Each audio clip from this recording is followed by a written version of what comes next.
Alfred Pennyworth is not your average butler. As Batman's confidant, he's become a cinematic icon at this point, and now has his own Pennyworth series and returns to the big screen this fall in Joker. Maybe it's time we all stop trying to outsmart the truth and let it have its day.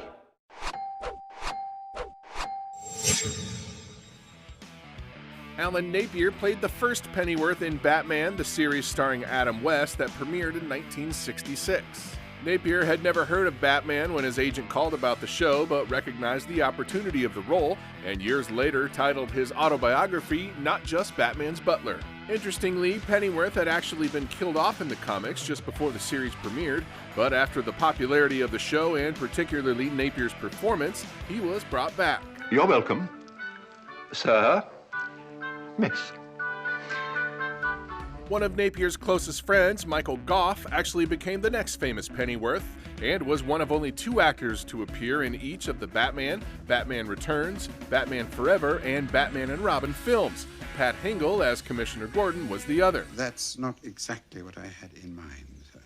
Around the same time Tim Burton was putting that first Batman movie together, Steven Spielberg allegedly was also toying with his own take on Bruce Wayne. He wanted Harrison Ford in the title character, and Doctor Who's Jon Pertwee as Pennyworth. That movie obviously never came to be, but Pertwee's son, Sean, coincidentally much later landed the role of Pennyworth on the TV series Gotham. I'm a butler. When Christopher Nolan set out to bring Batman back to the big screen through his Dark Knight trilogy, he approached famed actor Michael Caine, who was won over by the director and has acted in all of his movies since. Caine has said he believes Pennyworth represents the audience amongst the nutcases in Nolan's trilogy. Things were always going to get worse before they got better.